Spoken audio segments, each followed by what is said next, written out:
Don't forget, you can reach the latest episode of Potomac Watch anytime. Just ask your smart speaker, Play the Opinion Potomac Watch Podcast. That is, Play the Opinion Potomac Watch Podcast. From the opinion pages of the Wall Street Journal, this is Potomac Watch. Welcome back. I'm Paul Gigot with the Potomac Watch here with Kim Strassel and Kyle Peterson. Let's talk about the political response so far and media response. So far, Democrats mostly silent, I think, not commenting too much. Republicans, not surprisingly as well, highly critical for the most part, saying the president lied and said that he wouldn't pardon him. Now he does after the election, and rehearsing some of the history as we have here today. Now, the reaction in the press on the left has been interesting. There are kind of two responses, Kyle. One is, who cares? Trump has ruined all norms, blew everything up. So, well, Biden should just do it too, because that's where we are in our politics, and so be it.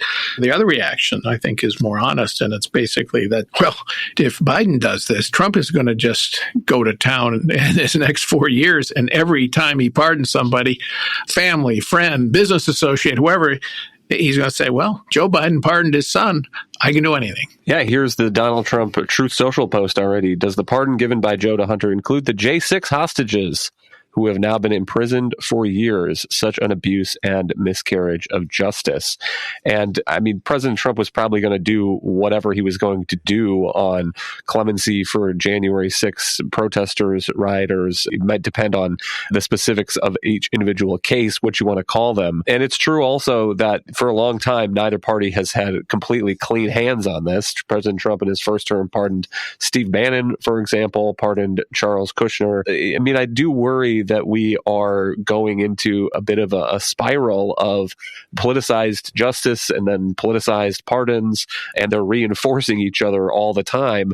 It does suggest to me the date on this pardon for Hunter, the end date being December 1st, 2024, does suggest to me that for Joe Biden, this was maybe less about what Hunter did and the cases than what he thinks President Trump coming in and his new FBI director might be interested in going after next. And so I do think it's worth worrying about this as a precedent. And you think that closing date's more interesting? I think the entry date is the most interesting because of the opening date to January 2014, because that's going to cover all the Burisma stuff and all of the alleged dealings with the foreign actors, which the Bidens have never been fully transparent about, Kim. So I think that's part of the explanation here. On your point about pardons, Kyle, that Charles Kushner, of course, is the father of son-in-law Jared Kushner, indicted by then U.S. Attorney Chris Christie.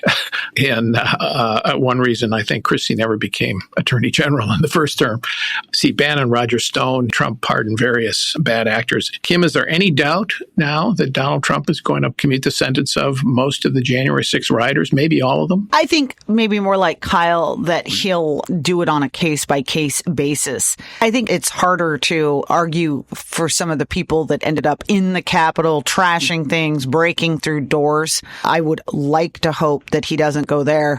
To the extent that he is focused on some of these cases, it's been more on those where I think the Justice Department, and we've had a Supreme Court case about this, were reaching to sort of different laws in order to try to lengthen sentences or make it so that they had harder sentences. Look, I think he is going to go there. And I think this is a terrible, terrible precedent that Joe Biden has set, because he is going to turn to that, or Donald Trump is, pretty much every time. The other thing that really bothers me about this is just the additional hit to our system of justice. I mean, Hunter Biden was convicted by a jury of his peers, and Joe Biden said he believed in that. But what we've got here, and he has spent a lot of his time also talking about the need to restore faith in the justice system. And instead you get this pardon, you've got Merrick Garland, you've got these politicized indictments of Donald Trump. The Justice Department has really taken a hit. And what concerns me, I think, echoing Kyle's point, is that we need more than ever right now someone who's going to come in with great stature and authority and try to restore some neutrality. And this is just another opening to not do that. I'm not expecting that restraint on the on the pardon power, Kim, going forward in the next 4 years. And I think one of the lessons here is that right now, constitutionally, there's no restraint on the pardon power. I mean, that pretty much Congress, the courts can't challenge it. President can pardon whom he wants for federal offenses. But there used to be a kind of normative restraint. Bill Clinton did, by the way, I wanted to mention this, pardon his brother Roger in the Clinton administration. But there was this normative restraint that said, okay, we're going to try to pardon people if they were overcharged somehow, or if they had served their time, done well in prison, made a better person of themselves, or if certain mores have changed, or in some, the good of the country, which was Gerald Ford's argument in the Richard Nixon case. Costly politically for him, but he felt it was in the best interest of the country to put that Nixon case and Watergate behind the country. Now, I'm not so sure that we won't see the pardon power used for all kinds of things. Yeah, and it goes hand in hand with the arguments, the belief on the part of many people on both sides that justice is being politicized, because that is what they use to